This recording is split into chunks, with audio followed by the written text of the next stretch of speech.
resolutions just yet, you still have time. So joining me today is Jenny Cornell from Summit Counseling Services, and she's here this morning to help us walk through it with a mindful approach to help us create those resolutions. Good morning to you, Jenny. Good morning. Thanks for having me. Thank you. Happy New Year. Yes, Happy New Year. Thank you. So it's not too late to make a resolution, of course, for the new year, but how do we kind of just, the broad answer is here, how do we make it so it's mindful? Absolutely. Well, we all struggle, or maybe don't struggle, but we sometimes have good intentions about making different resolutions because we want to bring change. There's something in our lives that we want to have different, or we want to do better, or we want to change our habits because some of our habits aren't always helpful all the time. And mindfulness can be a really great way of helping us change our habits because a lot of times we may not be aware that we have these habits if we're not paying attention or focusing on the moment. And of course, mindfulness is about practicing in the present moment with intention and purpose. And that can be very helpful when we try to converge that into our New Year's resolutions. And that's probably a really hard one to accomplish. Like for me, I notice I don't pick up after myself right away, but that's my thing for this year. If I drop something, I need to pick it up. And as weird as that is, I need to fix that. So that's something that I want to do. And that's my intention, I guess. Is that kind of what you're saying? Yes. Yeah. Consider your intentions, right? Because there's many stories about how we, common New Year's resolutions is like weight loss or eat healthier or save money and things like that. And we can kind of go at that kind of as a black or white, like I'm either going to do it completely or I'm not going to do it at all. And that's not always realistic in a real person's life because there's a lot of gray area. We live in the gray area. Things happen, emergencies come up, health issues come up, things that we don't expect happen. So really when we're considering our intentions is really being mindful about what is our general purpose. What is our goal of setting that resolution of weight loss? Is it for better health? Is there other things that we can do in smaller tasks that can still align with that and meet that resolution? So really getting to the heart and soul of what your intention is can be very helpful and help us focus, and mindfulness can be helpful in getting that attention focus. Yeah, I like that example because, weight loss has to be probably the number one resolution, right? Now, a lot of people just say, okay, I need to lose 10 pounds. I need to do it tomorrow. But it's not about just, what do we call it, like the result per se. It's the process. So how do we take that approach?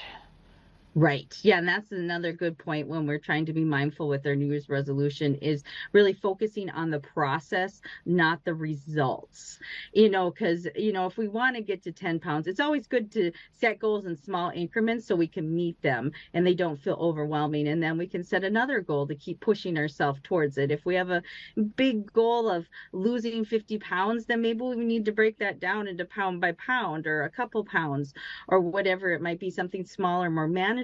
But the whole process of what are you doing to lose that weight? Is it, getting out and exercising a little more? Is it changing your diet? Is it consulting with your doctor and what is a good plan? Is it even thinking about even starting a diet? Could be something else that we could be considering, but we really don't want to get focused on the results and just hyper focused that we have to lose that pounds. But in the process of losing or trying to control our weight or lose that weight, we can be developing a lot of other really healthy habits along the way of, like having the salad instead of, the cookies or, making different choices that way can help really focus on that process of losing weight rather than the results of that 10 pounds. Yeah, it's going to be a process, that's for sure. It usually is for most changes.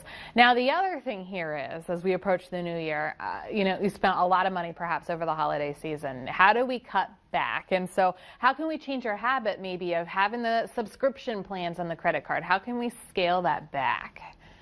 Yes, and mindfulness can be helpful in that too, because if we're aware of the present moment, what we're doing, because sometimes our spending can focus into these habits where it's using up our time that we have around us. You're scrolling on your phone late at night, and all of a sudden these pop-up ads or these flash sales or things come on. So then we get hyper focused on that and we start clicking and that impulse buy. And so there's a lot of different behaviors that can really promote more problematic spending and into behaviors that we don't want to see.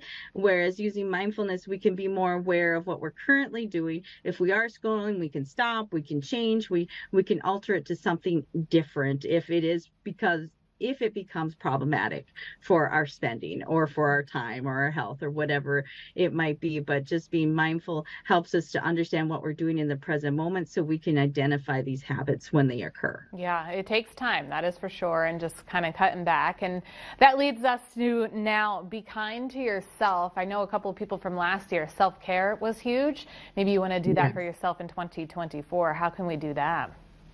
Absolutely. Being kind to yourself is the gift that you can give yourself all year long or for the lifetime, is because it really helps us understand we're human. We're not perfect. If we were perfect, we wouldn't have that variety and spice in life that would give us the interests or things to talk about, or the stories or the laughter or the sadness or the emotions that come along with life, because emotions are part of life. And being aware of our emotions is one of the things that mindfulness can help with. But truly being kind to yourself allows you to be human. It's okay not to be so rigid and expect so much of yourself, because there's going to be up days and down days, and that's normal part of life. And when you're kind, you can be compassionate for yourself. It's a lot easier to be compassionate for others too. Absolutely. There's so many different things you can do here. And now, what if you're somebody at home right now, you're watching this and you're like, I usually don't do a New Year's resolution. What are some other options out there where maybe you do want to better yourself, but it's like a resolution's per se not necessarily your thing?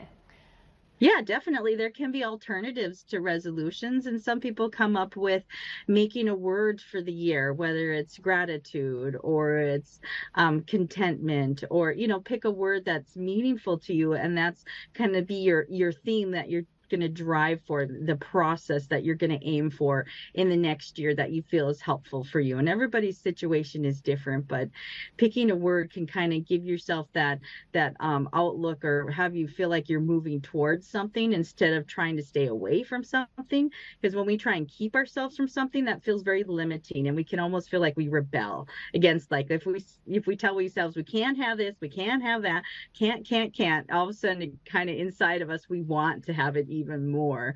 So it's usually a lot more helpful to set something that you can work towards. Like I'm going to have more intentions. I'm going to be more mindful this year. Whatever it is, find a word that's meaningful to you and kind of make it that theme. And then there's different activities that you can align with that you can do that follow suit with that theme. Absolutely. There's so many different things that you can pick. And I think from even this year, Jenny, we get to talk to you pretty much every other week, every other Monday. And one of the words that we kept going over was gratitude, I felt like. And so we learned a lot from you just simply doing that. And it was very good use here for 2023. But now as we go into 2024 here, Jenny, where can we find Summit Counseling Services? Absolutely. You can reach out to us at one of our offices in Bismarck, Williston, or Dickinson, or you can give us a call at 701-751-0299, or you can find us on the web or on Facebook. Happy 2024, Jenny. Thank you for coming on here today. Yes, thank you so much. Thank you. Keep it here. We have a whole lot more to come on North Dakota Today after the break.